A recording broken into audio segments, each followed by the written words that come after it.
십자가의 주님을 바라볼 때 찬양합니다.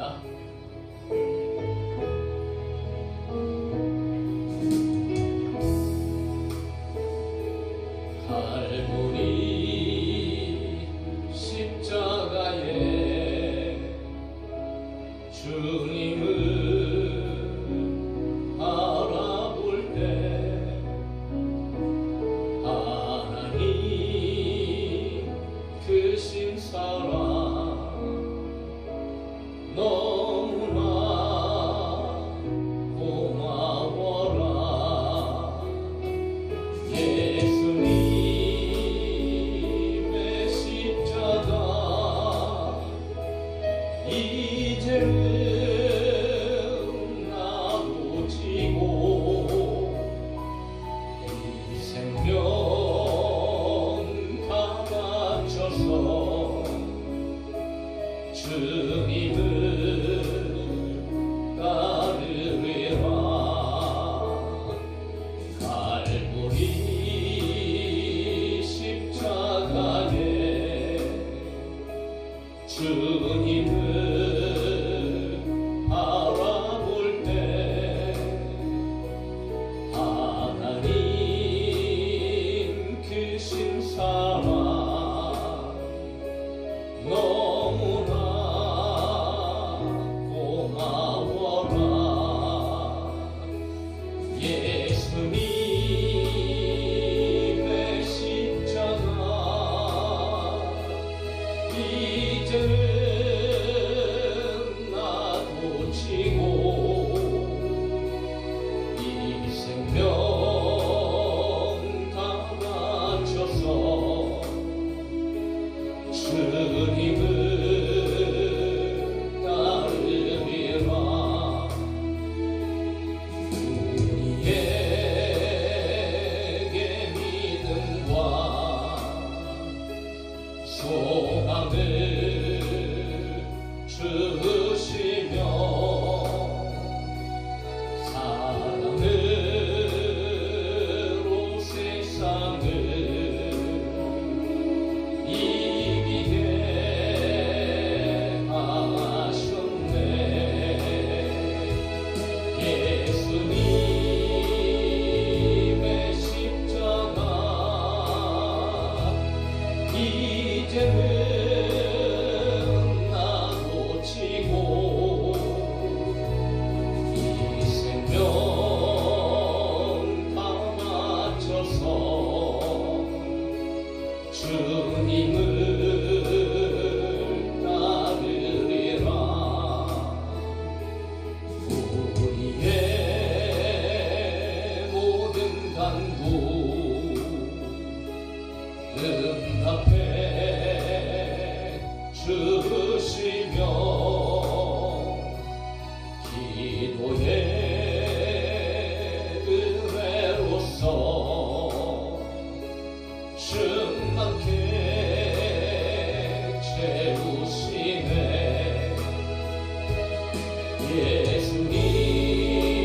예수님의 십자가 이제는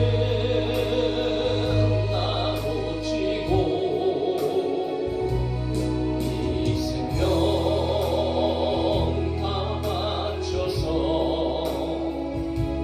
주님을 따르리라. 예수님의 십자가 이제는 나도 지고 이 생명 다 바쳐서 주님을 따르리라. 아멘. 우리 함께 하신 거룩하신 우리 주님을 찬양합시다.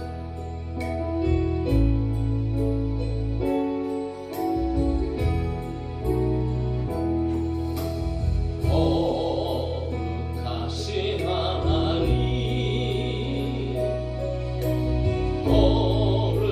거룩하신 나의 하나님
기도하고 낙심하지 말 것은 주께서 참 소망이 되심이라.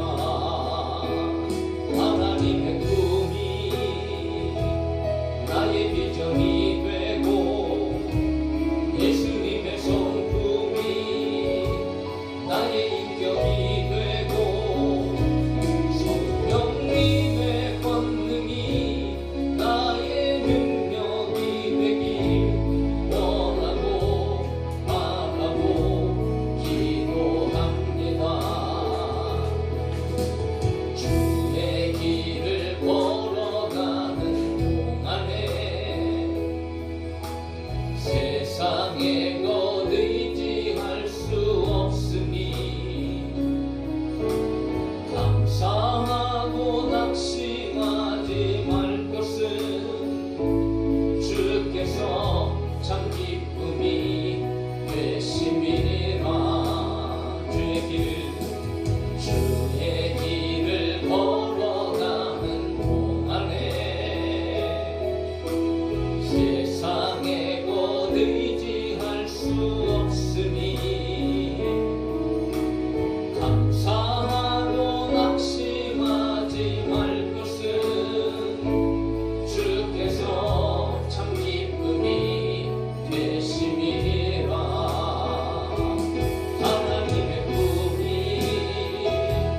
나의 비전이 되고 예수님의 성품이 나의 인격이 되고 성령님의 권능이 나의 능력이 되길 원하고 바라고 기도합니다. 하나님의 꿈이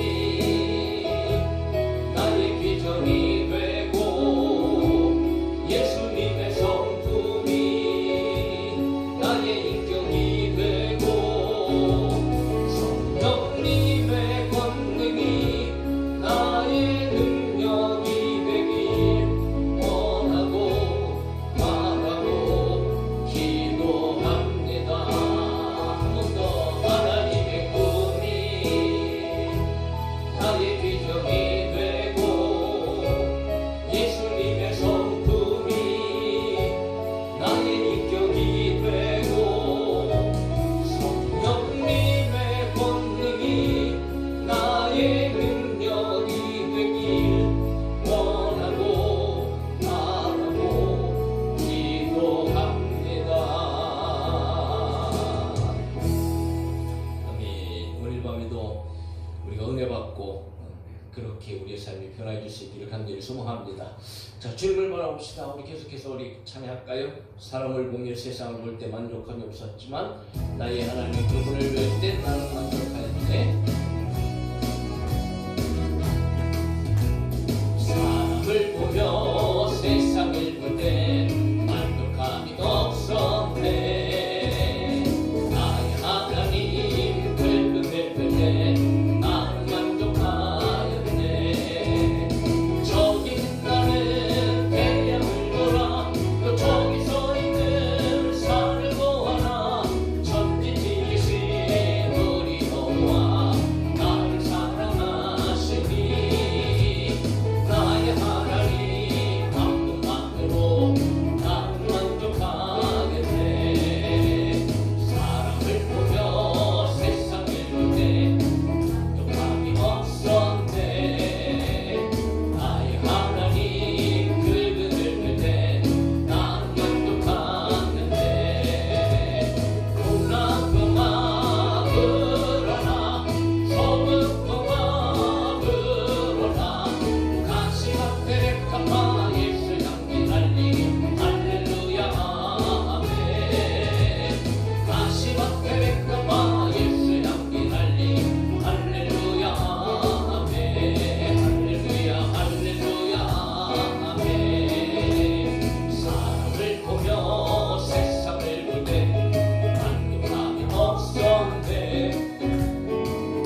자리에 불러주심을 감사합니다. 하나님, 믿음으로 주님 앞에 우리가 노래하며 찬양합니다. 하나님, 지금도 살아계시고 어제나 오늘이나 동일하시며 예배하는 자들과 함께 하시고 신령한 능력으로 예배하는 자리에 영광을 나타내 주시고, 그렇게 하나님을 사랑하고 마음을 다하여 뜻을 다하여 힘을 다하여 하나님을 사랑하며 하나님의 말씀을 들으며 하나님의 자녀로 살아가는 자들에게 오직 예수 그리스도의 이름으로 만복의 근원이 되셔서 오늘 그 이름으로 우리에게 생명을 주시고, 예수의 이름으로 능력을 주시고, 예수의 이름으로 응답을 주시고, 예수의 이름으로 치유 역사를 주시고, 예수의 이름으로 축복하여 주시고, 예수님의 이름으로 우리의 모든 삶 가운데 필요한 것들을 다 공급해 주시는 줄로 믿사오니, 오직 믿음을 가지고 예수님의 이름으로 오늘 이 밤에도 우리가 기도하게 하여 주시고, 말씀을 붙잡고 기도하게 하시며 은혜 받고 기도하게 하여 주시고, 그러므로 기도함으로 말미암아 우리 가운데 놀라운 성령의 충만한 역사들이 나타나게 하시고 응답의 은혜가 임하게 하여 주셔서 돌아갈 때는 기쁨으로 돌아가게 하시고 감사하며 찬송하게 돌아가게 하시고, 이 한 주간도 나머지 시간을 우리 주님 앞에 동행하며 승리하는 삶을 살아갈 수 있도록 역사하여 주시옵소서. 거룩하신 예수님의 이름으로 기도합니다. 아멘. 히브리서 12장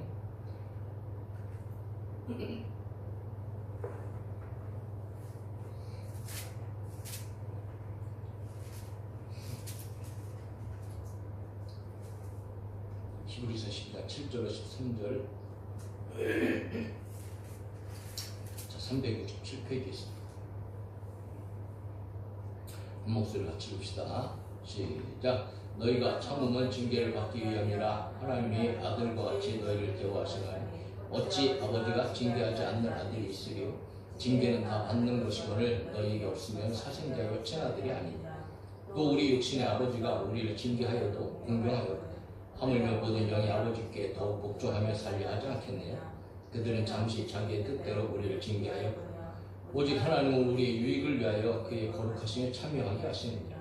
무릇 징계가 당시에는 즐거워 보이지 않고 슬퍼 보이나 후에 그로 말미암아 연단받은 자들은 의와 평강의 열매를 맺느니. 그러므로 피곤한 손과 연약한 무릎을 일으켰어요. 나를 위하여 고된 길을 만들어 저는 다리로 하여금 어그러지지 않고 고침을 받게 하라. 할렐루야. 자, 오늘은 자녀를 위한 징계의 섭리라는 제목으로 함께 은혜를 받기 원합니다. 자, 현대인들 가운데에서 현대인들의 삶의 모습 중에서 하나의 특징적인 어떤 모습을 좀 꼽으라고 하면 여러 가지들이 있지만, 오늘 본문하고 좀 일맥상통한 그런 내용 가운데에서 바로 이런 고생을 싫어한다는 겁니다. 고생을 피한다는 거죠. 예전에 우리 부모님들이나 어른들 세대에서는 그런 말씀을 하셨잖아요. 젊어서 고생은 사서도 한다라는 말씀을 하셨어요. 그만큼 젊은 시절의 고생은 미래 삶의 어떤 행복의 토대가 되지요. 그리고 장래 발전을 위해서 좋은 경험이 되기 때문에 젊어서는 힘들고 어려워도 오히려 나중에 자신의 행복이나 발전을 위해서는 이 고생은 꼭 잘 감내해야 된다라는 의미로 젊어서 고생을 사서도 한다라는 그런 말씀들을 많이 하셨죠. 그런데 요즘 사람들은 그렇게 여러분 고생하는 것을 그렇게 생각하지 않는다는 거죠. 그건 옛말이 되어져 버리고 말았어요. 힘든 일을 하지 않으려고 합니다. 사회 구조가 그렇게 만들었는지도 몰라요. 어떻게 보면 지금 참 고학력의 시대잖아요. 예전에 우리 부모님들은 정말 대학교 나오면 굉장히 잘 공부를 하신 분이고 그런 형편들도 안 되셨고, 고등학교만 나오셨어도 참 좋은 학력을 가지고 계셨던 분들이었고, 대부분 중졸 그리고 초등학교를 졸업하시거나 아니면 초등학교를 나오지 못한 분들도 우리 부모 세대에서는 많이 있었어요. 그래서 어떻게든지 여러분 살기 위해서 발버둥을 쳤지요. 각가지 고생들을 마다하지 않고 어떤 직업의 귀천이나 이런 것들을 따지지 않고 그냥 주어진 일, 할 수 있는 일에 대해서 최선을 다하면서 그렇게 고생을 참 많이 하시면서 사셨어요. 그러므로 우리가 오늘날 우리 대한민국이 이만큼 발전하고 선진국이 되어지고 우리 자손들이 행복하게 잘 살는 것은 사실은 우리 부모 세대에 그렇게 힘들고 어려운 그런 고생을 감내하면서도 포기하지 않고 미래의 꿈을 가지고 살았던 우리 손주들, 우리 어머니, 아버지, 그분들의 어떤 노력이 있었다는 것을 우리는 부인할 수 없는 거죠. 그런데 오늘날 살아가는 우리 자녀들은 생각이 이제 많이 달라졌다는 거죠. 뭐 뿐만 아니고 지금 사회 구조 가운데에 이제 복지가 참 너무 잘 돼 있어요. 사회 복지가. 그래서 예전에는 앞으로도 뭐 참 문제겠지만 실업자들, 이제 연세가 많으신 어른들을 위한 복지가 참 좋은 것으로 마련되어지는 것은 굉장히 바람직하다고 생각이 되어집니다.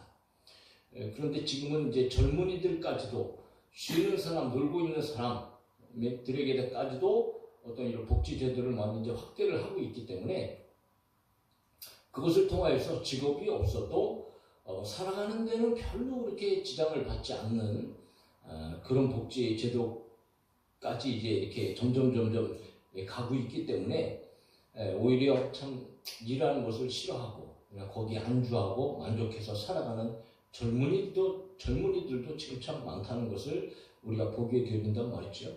어떻게 보면 참 좋은 제도지만 또 한편으로 보면은 오히려 사람의 의욕을 떨어뜨리고 고생하기 싫어하고 그냥 안락한 생활을 살아가는 그런 사람들, 그런 인간들을 만드는 일이 아닌가 한편으로는 우려가 되기도 한다는 거죠. 고생은 힘들고 어렵습니다. 그럼에도 불구하고 여러분 고생한 사람하고 고생 안 한 사람하고는 그 삶의 차이가 다르고요. 삶의 질이 다르고 삶의 결과가 다르죠. 그래서 고생을 해볼 사람이 아니야. 해본 사람들이 알지. 고생 안 한 사람보다는 고생한 사람이 더 삶의 질이 좋고요. 오히려 더 좋은 삶을 살아가는 것들이 보통 우리가 이제 경험하는 그런 일들입니다. 그래서 예전에 그런 말도 또 있는 거예요. 젊어서 고생을 사서도 한다 말도 있지만 또 그 고생의 끝에는 고생 끝에 이제 낙이 온다는 말을 하면서 반드시 고생을 하게 되어지면 그 삶은 고생 끝에 정말 좋은 일을 만나게 되어진다. 또 그런 말씀들을 많이 이제 하시기도 하셨는데 고생은 힘들고 어려운 일이죠. 고통스러운 일입니다. 그러나 정작 우리가 가만히 살펴보면 정말 강한 사람이 되어지고 정말 무엇인가 내 목표를 이루기 위해서는 반드시 고생이라는 것을 이제 통과해야 된다는 거죠. 군인들도 역시 강한 군인이 되려면 강한 훈련을 받아야 되는 것처럼 군인이라고 똑같은 군인이 아니라고 나름대로 뭐 그렇게 얘기를 하잖아요.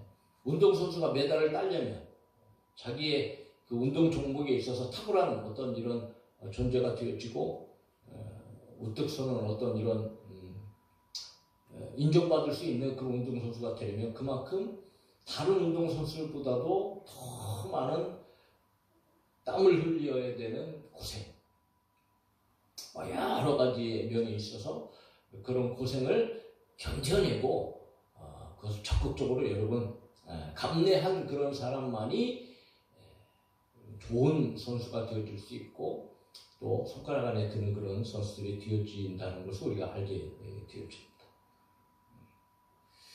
그래서 이 고생, 세상 사람들이 하고 있는 이런 고생이란 맥락을 통해서 오늘 믿음의 사람들에게도 동일한 의미를 가지고 성경에서 기록하고 있는 내용을 우리가 보게 되어집니다. 믿음의 사람들도 알아야 될 일이 있다는 거죠. 그거는 그냥 비슷한 맥락이지만 세상에서는 세상적인 관점을 가지고 이렇게 얘기하는 거고 오늘 성경을 통해서는 여러분들이 영적인 면 안에서의 그런 일들을 우리가 경험하게 되어진다는 거죠. 그것은 뭐냐 하면 바로 징계에 대한 이야기입니다. 자, 구원을 받고 믿음을 가지고 살아가는 사람들에게도 역시 피할 수 없는 것이 있다. 그것은 바로 징계다. 그러니까 오늘 본문은 전체적으로 징계에 대해서 다루고 있는 것을 우리가 보게 되죠. 그런데 그 징계를 하나님께서 하신다는 거죠. 하나님께서 우리를 맨날 채찍질 하시는 분인가? 그럼 징계가 과연 어떤 것인가? 라고 하는 것들을 우리가 먼저 살펴봐야 돼요. 오늘 7절부터 13절에 아니 그 앞에서도 1절부터 6절까지도 징계에 대한 것이 한 2번 정도 더 나오는데 7절부터 13절에 의해서는 여러분 징계라는 그 단어가 6번이나 사용되어지고 있어요. 7절에 징계가 2번, 8절에 1번, 9절에 1번, 10절에 1번, 11절에 1번 그렇게 해서 총 6번에 의해서 징계라는 말이 등장하고 있다는 거죠.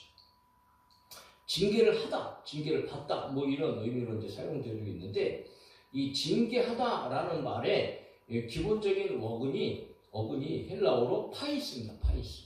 근데 이 파이스가 뭘 의미하느냐 하면, 이 파이스는 I, child라고 하는 아이를 의미하거든요. 아이.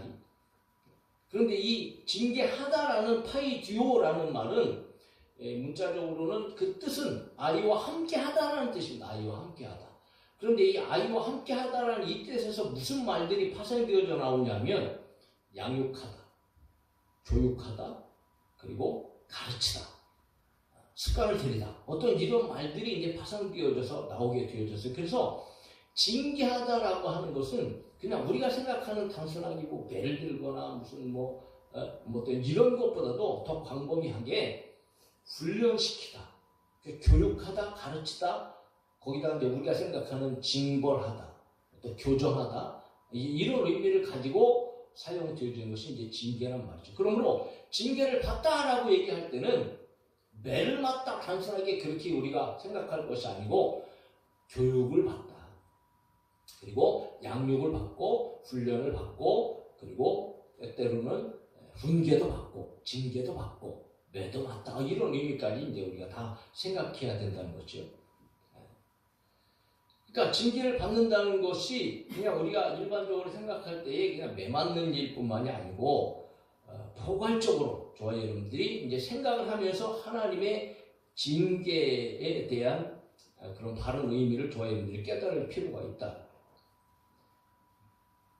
그러니까 하나님은 두들겨 패시는 분이 아니고 저와 여러분들을 교육하시는 분, 우리들을 양육하시는 분, 때때로 훈계도 하시고 때때로 채찍도 드시지만 우리의 삶의 전체 삶에 있어서 하나님께서는 우리를 자녀로 여기시고 하나님의 자녀들을 기르시는 거예요. 기르시는 거예요.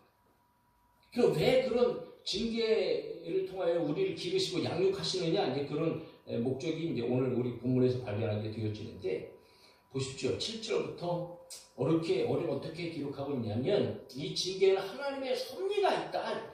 징계는.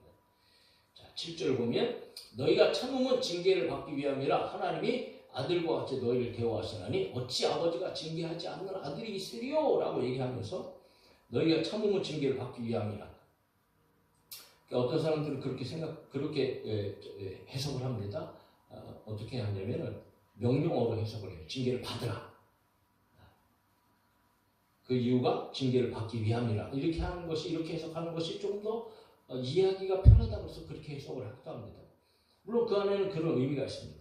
너희가 징계를 참으라. 징계를 받기 위함이라. 그러니까 징계를 받기 위해서 징계를 참아야 된다는 거죠. 그러니까 징계를 참지 못하면 징계를 받지 못하기 때문에 징계를 받으려면 반드시 해야 할 일은 참아야 된다. 참아야 된다. 그러니까 적극적으로 어떻게 보면 징계를 받아야 된다는 의미가 되어줄 수 있다. 그럼 왜 참음으로 징계를 받아야 할까요?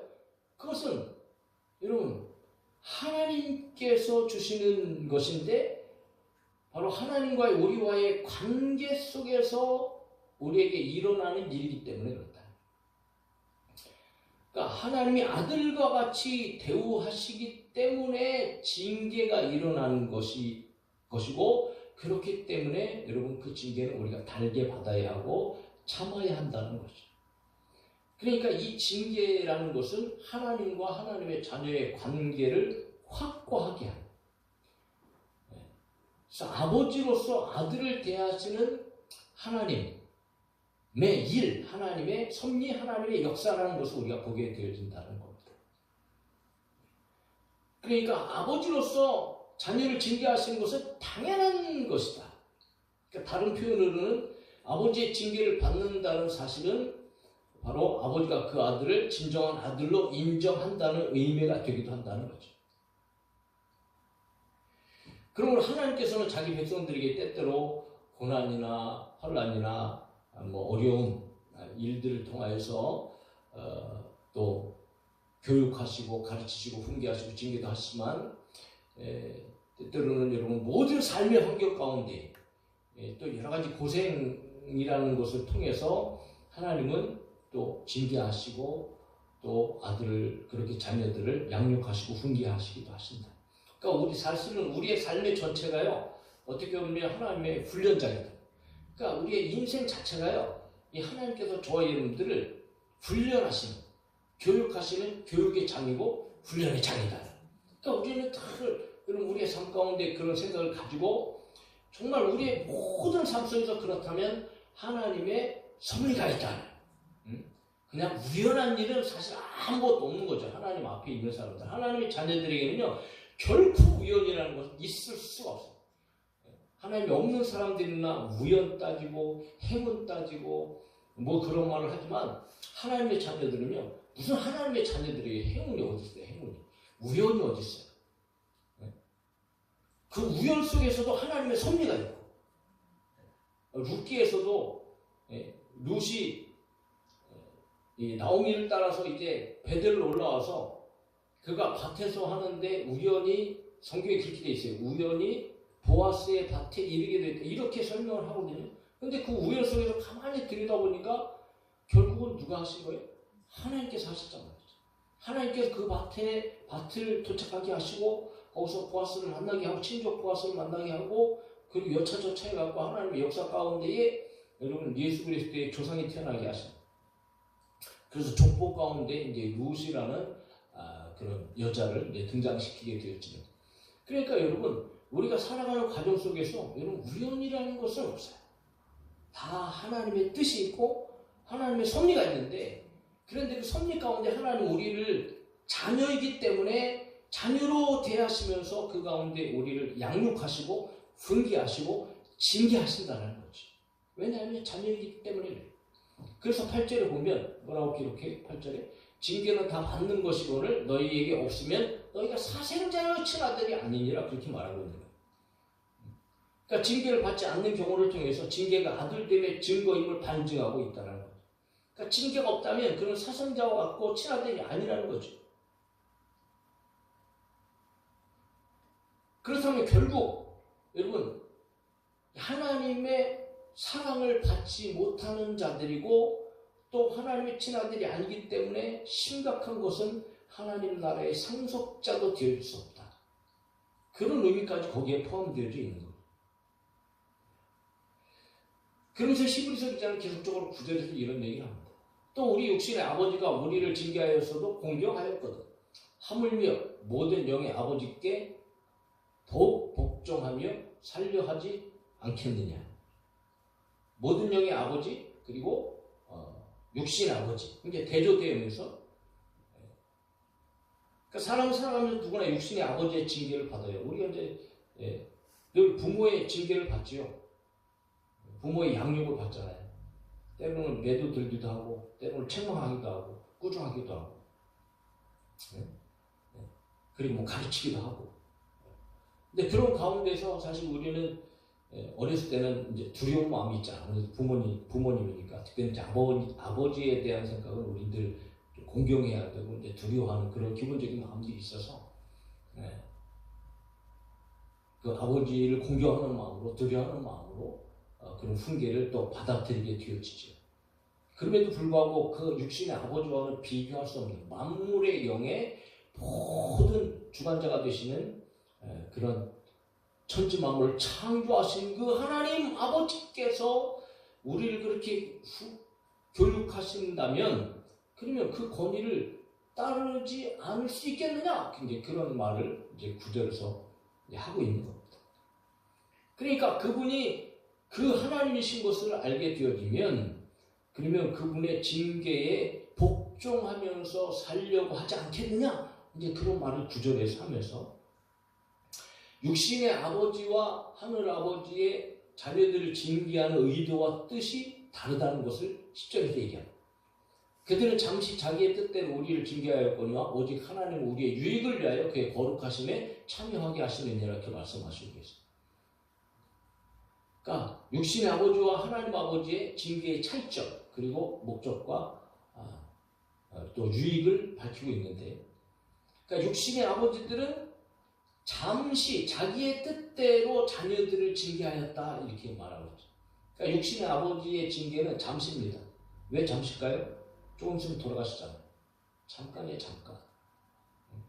그리고 육신의 아버지의 징계는 우리가 뭐 가정을 꾸려 나가면은 그 후에도 물론 뭐 징계를 할 수 있겠지만 다 사라져 버리죠. 잠깐이에요. 그런데 잠깐 하는 것도 사실은 부모의 그런 징계는 부모의 뜻대로예요. 부모의 뜻대로, 자기의 뜻대로. 네. 물론 자녀들을 위한 징계를 자녀가 잘 되기 위해서 자녀들을 위한 징계를 한다고 하지만 그러나 그렇지 않을 때도 너무 많은 거예요. 이 부모들의 징계가. 뭐 어떨 때는 잘못된 징계도 있잖아요. 잘못하지 않았는데도 잘못을 꾸중할 때도 있고 또 내가 하지 말아야 되는 건데도 가르칠 때도 있고 배우지 않아도 되는 것을 배우라고 할 때도 있고 그렇게 잘못된 교육이나 잘못된 채찍질을 할 때도 있는 거예요. 그러니까 부모의 훈계는 잠시지만 그럼에도 불구하고 완전하지 않아요. 늘 불완전해요. 그런데 그러한 반면에 그럼에도 불구하고 공경함으로 말미암아 부모를 두려워해서 부모의 말을 따르기도 하잖아요. 그런데 하나님의 징계는 어떤 거라고요? 하나님의 징계는 오직 누구의 유익을 위하여서? 자녀의 유익을 위하여서, 우리의 유익을 위하여서 할렐루야. 그러니까 하나님께서 하신 징계는 하나님께서 하신 훈련이나 하나님의 교육이나 하나님의 채찍질은 다 누구를 위한 거다? 하나님을 위한 것이 아니에요, 사실. 물론 뭐 궁극적으로는 그렇게 했을 때 하나님 영광 받으시지만 그보다도 하나님의 마음은 정말 하나님의 자녀들이 잘 돼요. 그들의 영혼이 잘 되고 범사가 잘 되고 강건하고 그런 강한 그런 세상을 이겨나가는 그런 군사를 만들기 위해서 하나님의 징계의 목표가 있다는 거예요. 그러니까 결국은 그 유익이 뭐냐면 하나님의 거룩하심에 참여하게 되어진단 말이에요. 그러니까 하나님께서는 저와 여러분들을 징계하시고 교육하시고 가르치시고 때로는 매를 드셔서 누구 닮아가게 하시는 거예요? 하나님을 닮아가게 하신다. 예수 그리스도를 닮아가게 하시고 죄를 멈추게 하시고 하나님의 말씀을 순종하게 하시고 그것이 하나님께서 우리에게 주시는 징계의 목적이라는 것. 그러니까 하나님의 징계는 하나님의 자녀들로 하여금 영적으로 성숙하게 하신다. 그리고 거룩함에 이르도록 하시는 것이 이 인간의 아버지의 징계와는 근본적으로 질적으로 다르다는 거지. 이미 우리는 하나님의 자녀가 되어져서 세상으로부터 여러분 구별해내시고 거룩이를 거룩. 세상으로부터 우리를 구별해내시고 불러내시고 하나님의 자녀로 삼으시고 하나님의 친아들로 삼으셨잖아요. 그럼 우리 이제 하나님의 친아들이 되었으니까 하나님의 아들답게 살아라.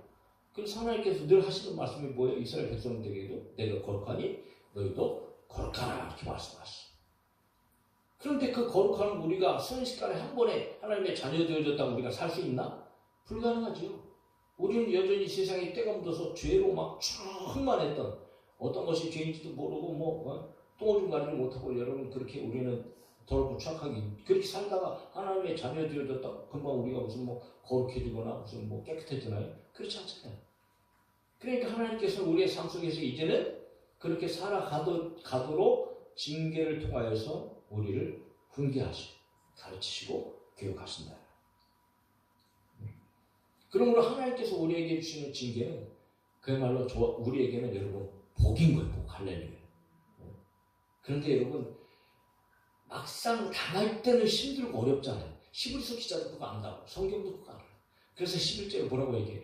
같이 읽을까요? 시작. 무릇 징계가 당시에는 즐거워 보이지 않고 슬퍼 보이나 후에 그로 말미암아 연단받은 자들은 의와 평강의 열매를 맺느니라. 할렐루야. 그러니까 징계가 어떤 징계이든지 당시에는 받고 있을 때는 이게 결코 즐거운 일이 아닌 거야. 그리고 심지어는 슬퍼 보여요. 괴로워요. 고통스럽단 말이지. 그러니까 결코 쉽지 않은 거예요. 징계를 받는다는 것은.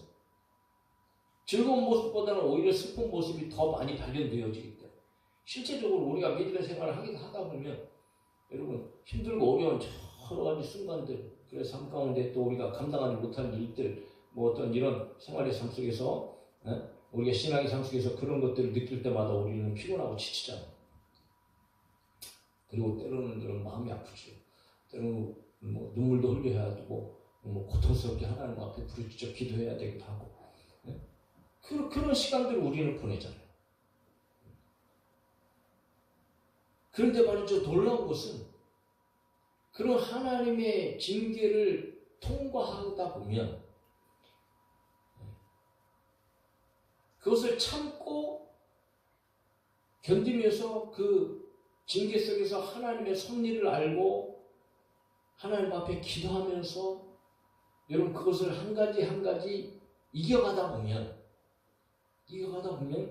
그 후에 받는 그 열매는 대단하신 거예요. 놀라운 거예요. 그런데 그 안에도 하나님의 섭리가 있어서 하나님은 그 징계를 통하여서 우리를 훈련시키신다. 그래서 그것을 연단이라고 합니다. 그로 말미암아 연단받으니까 그러니까 하나님의 징계로 말미암아 연단받았다 이렇게 얘기를 할 거거든요. 그러니까 징계로 연단받았다는 것은요, 이 연단은 훈련입니다. 반복되어져요. 반복으로 말미암아 훈련하고. 그러니까 운동선수들도 역시 마찬가지. 폼 하나를 제대로 뭐 연습한다 그래도요, 이건 뭐 수천 번, 수만 번 그렇게 또 훈련하고 얼마나 피곤하고 막 힘들고 어렵겠어요. 그런데 그걸 또 하면서 자기 것으로 만들고 그렇게 여러분 기초가 탄탄하게 다져진 그 후에 그 선수들은 정말 탁월한 선수들이 되어져요. 똑같아. 우리의 삶 속에서도요, 여러 가지 문제들, 뭐 가장 세게 많은 문제들이 있지만 어떤 것은 여러분 같은 문제 가지고 계속해서 씨름하는 것들이 있어요. 씨름하는 것들. 그런데 그런 것들을 오늘 저희들은 오늘 이 밤에 우리의 생각은 달라져야 됩니다. 하나님의 훈련이다. 하나님 그것을 통해서 우리를 연단하시고 있습니다. 그런데 그 연단을 잘 받으면 여러분 그 후에는 의와 평강의 열매를 맺게 하신다는 거죠. 그러니까 징계를 통해서 하나님께서는 저희 여러분들이 의롭게 살아가도록, 그리고 이 모든 상황 속에서도 오히려 평강을 누리면서 살아가도록. 그러니까 이제 자꾸 훈련된 사람들은요, 이제 강하게 되어지는 거죠. 담대하게 되어지는 거예요. 하나님을 더 의지하고 하나님을 더 바라보고 그런 걸 하나님께서 주시는 더 놀라운 평강을 오히려 누리면서 한 가지 한 가지 그 모든 또 징계들을 끊임없이 또 겪어 넘어가면서 이제 강한 하나님의 군사들로 아유 그냥 고난을 적극적으로 그냥 막 겪어가면서 그리고 믿음으로 승리해가면서 그렇게 살아가는 진정한 이 시대 가운데 이 믿음의 사람들로 세워진다. 그러므로 이 모든 상황 속에서 여러분 이제 하나님의 뜻 가운데 있는 하나님의 자녀들은 이 징계라는 것에 대한 올바른 분별력을 가지고, 때로는 지금은 징계 시간 속에 있어서 우리가 피곤하고 힘들고 어렵다 할지라도 그럴 때 어떤 자세가 필요한가 라고 하는 것을 12절 13절에서 이야기하고 있는 거예요. 12절 그러므로 피곤한 손과 연약한 무릎을 일으켜 세워라. 이사야 35장의 말씀을 이제 인용한 건데요. 이사야 35장에 보면 선사들이 너희는 약한 손을 강하게 하며 떨리는 무릎을 굳게 하며 겁내는 자들에게 이르기를 굳세어라. 두려워하지 말라. 보라 너희 하나님이 오사 보복하시며 갚아주실 것이라. 하나님의 오사 너희를 구하시리라 하라 라고 말씀. 오늘 저희들이 다시 힘을 내기를 주의 이름으로 축복합니다. 우리는 자꾸 여러분 우리의 상황들을 보면서 하나님의 징계 속에서 자꾸 가라앉을 때가 너무 많아요. 자꾸 기운을 잃을 때가 너무 많아요. 목회하면서 역시 여러분 순간순간입니다. 순간순간. 한순간에 마음 내려놓으면 덜컥 막 손이 약해지는 거죠. 여기서 약한 손은, 피곤한 손은 사실은 이게 불구가 된 손을 얘기합니다. 12절에서 말하는 불구가 된 손. 그러니까 이 불구가 된 손은요, 전혀 어떤 거 힘을 쓸 수 없을 만큼 완전히 그냥 힘이 빠진 손이에요. 지쳐서 자빠지고 완전히 낙심하고 넘어진 손이에요. 그러니까 아무것도 자기 힘으로는 할 수 없는 어떤 이런 상태에 빠져 있는 그런 상황인 거예요. 그러니까 하나님의 징계 속에서는 우리는 그런 것을 느낄 때가 있고 그렇게 될 수 있을 때가 많잖아요. 실제적으로. 아직까지는. 그러니까 우리는 계속해서 사실은 공사 중이고 계속해서 훈련 중인 거예요. 조금씩 우리는 강해져가고 있는 거고요. 조금씩 저와 여러분들은 그것을 통해서 하나님을 더 경험하고 하나님의 역사를 더 이제 발견하게 되어지는 거죠. 그런데 그 피곤한 손이 우리 가운데 있고, 그리고 연약한 무릎이라는 것은 그냥 주저앉아 있는 그런 상태인 거예요. 그러니까 막 그냥 무릎에 힘이 풀려갖고 그냥 막 절망적일 때는 그냥 힘이 다 빠지잖아요. 헐떡 주저앉아갖고 그냥 흐느적거리는 어떤 상태. 심지어는 마비가 되어서 도저히 일어날 수 없는 그런 상태를 이야기합니다. 그러니까 피곤한 손과 연약한 무릎은 그야말로 여러분 침체된 상태 가운데에 철저하게 막 모든 것이 다 막 소진되고 막 좌절하고 막 시험에 들고 이런 상황을 이야기할 수 있다는 거죠. 그런데 그럴지라도 여러분 그 가운데 하나님의 섭리를 알면 이 징계에 대한 성경적으로 바른 하나님의 섭리와 그 안에 있는 영적인 그런 뜻과 하나님의 계획을 알게 되어지면 여러분 그리고 그 계획을 알고 힘을 내야 된다. 이렇게 세워야 된다는 거. 다시 회복해야 된다는 거. 네? 그럼 우리 12절 말씀은 징계와 고난과 고생으로 좌절에 빠져있는 그리스도인들에게 다시 일어나 힘을 내고 담대해질 것을 요구하고 있는 거예요. 그러면서 13절에 너희 발을 위하여 곧은 길을 만들어 저는 다리로 하여금 어그러지지 않고 고침을 받게 하라 그랬습니다. 잠언 4장 26절에 말씀을 인용하는데 내 발이 행할 길을 평탄하게 하며 내 모든 길을 든든히 하라 이렇게 말씀하십니다. 그러니까 곧다라는 것은요 바른 길을 가라는 거지. 그러니까 이게 뭐 시련이 오고 여러 가지 신앙적 어려운 목표가 어려운 일들 그런 징계들이 있다 할지라도 우리의 목표는 여러분 곧아야 된다는 거죠. 분명해야 된다는 거예요. 여기서 여러분 흔들리지 말라는 거예요. 그러니까 시련 때문에 자꾸 우리가 좌로나 우로나 우리는 자꾸 치우치고 흔들리고 시험에 들고 넘어지고 자빠지잖아요. 그럼에도 불구하고 저와 여러분들은 어떤 징계 속에서도 우리의 최종 목표는 여러분 오직 하나님의 나라예요. 구원이라는 거죠. 그것을 우리는 곧게 해야 된다는 거죠. 그것을 저는 다리로 하여금 어그러지지 않고 고침을 받게 하라는 의미예요.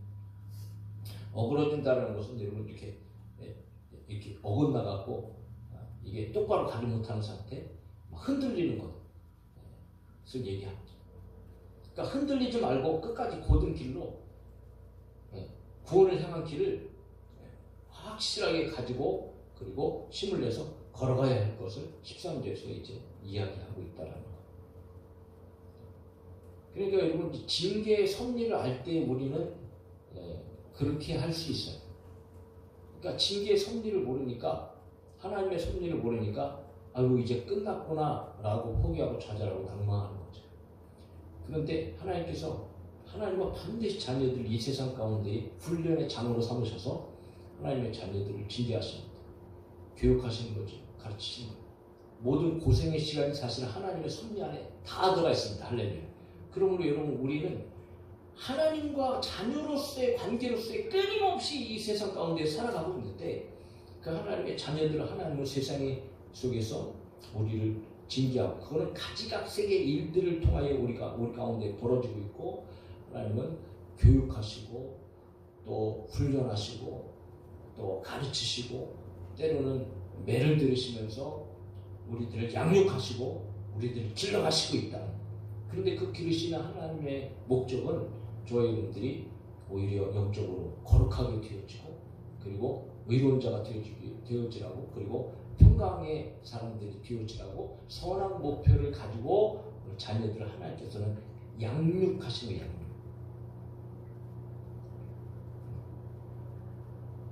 그러면 여러분 그런 징계의 내용을 알게 되면 그리고 하나님께서 말씀하시는 거예요. 그러니까 너희들이 그렇게 힘들고 어렵다 할지라도 당장은 힘들고 어렵다 할지라도 힘을 내라. 그러니까 우리 측에서는 물론 하나님께서 알아서 다 그냥 우리의 문제를 해결해 주시고 툭툭툭툭 그냥 그렇게 해준다면 얼마나 좋겠어요? 근데 뭐 하나님과 자녀들은요, 인격적인 관계, 인격적인 관계. 하나님 언제나 우리를 도와주세요. 우리를 도와주시고 역사하시고 하나님 늘 구원해 주시고 하나님의 마음이 그렇잖아요. 그럼에도 불구하고 하나님과 우리의 관계를 하나님께서 원하시는 거예요. 그만큼 하나님을 바라보고 있지 않고 하나님 말씀에 입각해서 우리들이 한 걸음 한 걸음 여러분 살아가려고 결심하고 작정하고 그렇게 살려고 노력할 때 그런 것들을 보시고 하나님은 믿음을 보신다고 말씀하시고, 그리고 우리 삶 가운데 친히 여러분 회복의 은혜를 주시고 기적과 능력의 역사를 통하여서 저와 여러분들을 더 강하게 하나님의 온전한 사람들로 거룩하게 하시고, 그리고 우리의 삶 속에서 친히 놀라운 어떤 승리의 역사를 우리가 경험하게 하실 줄로 믿습니다. 그러므로 오늘도 여러분 다시 우리가 힘내서 기도하고, 정말 피곤한 지치는 일이 어떤 일인지는 저 역시도 마찬가지죠. 우리 성도들 삶 가운데도 그런 일이 한두 가지 있어요. 그럼에도 불구하고 하나님의 섭리를 분명히 알고 다시 힘내서 구원을 향하여 저와 여러분들이 멋있게 또 달려갈 수 있는 그런 성도의 삶이 되어질 수 있기를 주의 이름으로 축복합니다. 찬양하고 기도합시다.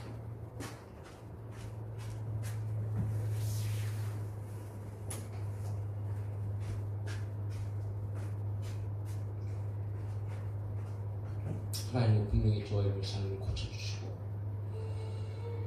생활을 열어주시고 부흥케 하시길 원합니다. 그러므로 우리는 하나님의 섭리를 알고 하나님을 사모하면서 그렇게 살아야 할 줄로 믿습니다. 마음이 상한 자를 고치시는 주님, 하늘의 아버지 날 주관하소서. 주의 길로 인도하사 자유케 하소서. 새 일을 행하사 부흥케 하소서. 그의 줄이고 목이 마르니 성령의 기름 부으소서. 그의 줄이고 목이 마르니 내 잔을 채워주소서.